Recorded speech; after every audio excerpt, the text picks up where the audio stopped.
תודה שחזרתם. ישראלים רבים מחזיקים רכוש ונדל"ן במדינות שונות, לא רק כאן. בבוא היום היורשים שלהם עלולים להיתקל בקשיים בדרך לקבל את אותם נכסים. איתנו עורך הדין יריב וקנין, מומחה לדיני משפחה ברשויות בינלאומיות, עם כל הבעיות והפתרונות שחשוב להכיר. מה שלומך יריב? שלום מולי, מה שלומך? מעולה. אז העולם הפך כבר מזמן לכפר גלובלי, וישראלים רבים מחזיקים נכסים ונדל"ן בכל מיני מדינות. מה עושים כשיש לנו נכס כזה? אחרי 120 אנחנו נפטרים. החוק הוא לא אותו חוק בכל העולם? החוק הוא לא אותו חוק בכל העולם. קודם כל, אם אתה מגיע ל-120 ויש לך נכס, אז כבר... אז כנראה שזה כבר התחלה טובה.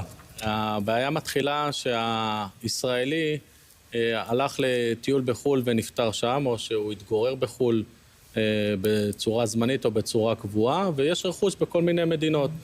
אם יש בישראל לצורך העניין ובמדינה נוספת, מתחיל מרוץ הסמכויות מי גובר על מי, הדין של מי חל, כי במקומות שונים הירושה מתחלקת באופנים שונים. ולכן במצב שכזה צריך לעשות צוואה שמסתכלת פני עתיד ומבינה שצריך להכיל מספר דינים כלפי אותו רכוש, וצריך לתת לזה את המענה הנכון. כלומר, זה שעשיתי צוואה פה בארץ, שכוללת את אותם נכסים, זה לא מספיק? ברמה עקרונית זה יכול להספיק לארץ. מה קורה אם עשית צוואה כזו, ואחרי זה מכרת נכס אחד והעברת אותו לחוץ לארץ, לצורך העניין, או את הכספים השקעת במקום אחר? זו בעיה ראשונה שעלולה לצוץ. בעיות נוספות יש לך, לצורך העניין, האם יש איזושהי תניה שהיא לא חוקית בארץ, הורשת למישהו... חוקית בחול? יכול להיות. לצורך העניין, בוא ניתן לך דוגמה, בן אדם רוצה להוריש כסף לארגון איסלאמיסטי בקניה.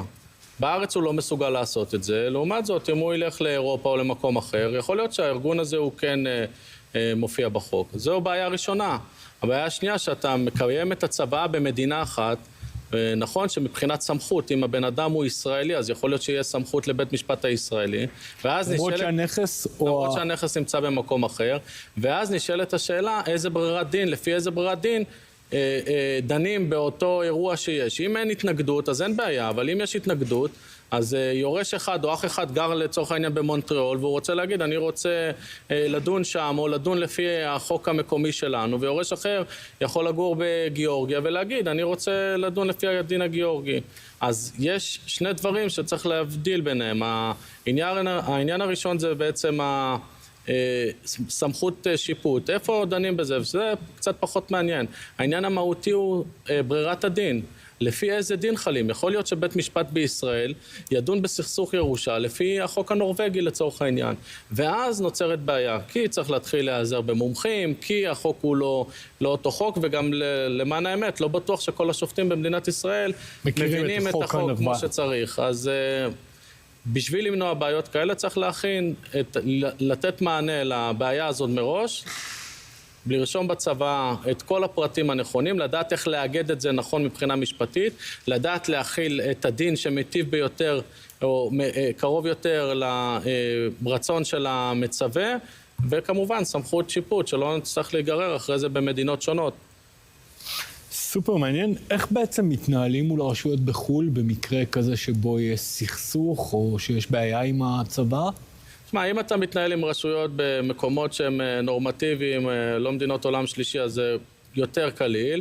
אפשר להגיש, לקבל תוקף משפטי פה ולנסות לאכוף את הצוואה או את הצו ירושה במקום אחר, אם זה ארצות הברית, אם זה אירופה. אבל מה קורה כשלצורך העניין יש לך תיק בדרום אפריקה? ואני נתקלתי בתיקים כאלה מעניינים. שם, לצורך העניין, לרשות יש סמכות לבוא לפרוץ לבית המצווה, לקחת את המחשבים עם כל המידע שלו, להחזיק אותם בכספות, ולך תשבור את הראש איתם. לכן צריך לעשות את זה בצורה נכונה, צריך לכתוב צוואות בצורה מקצועית, לדעת לתת את הפתרונות, ואז לא מגיעים לסיפורים האלה. כל סיפור כזה, אגב, הוא יקר, כי אתה לא צריך לזכור שירותיו רק של עורך דין ישראלי. אתה צריך עורך דין ששם, שיש לו אישור. תן לי איזשהו טיפ למי שרוצה באמת להימנע מבעיות, והיום יש לו גם נכס בחול גם ילדים בארץ וגם... לעשות צבא אצל עורך דין שמבין בזה, לצפות פני עתיד. אם היום אתה גר בחו"ל ואתה רוצה לצאת לפנסיה ואתה חושב שאתה תתחתן אולי במדינה שונה או אחרת, אז ממש לבוא, לשנות את הצוואה בזמן אמת, להבין שעלולות להיות בעיות ליורשים, וזהו, לא תורה מסיני. המון תודה, יריב. תודה מולי.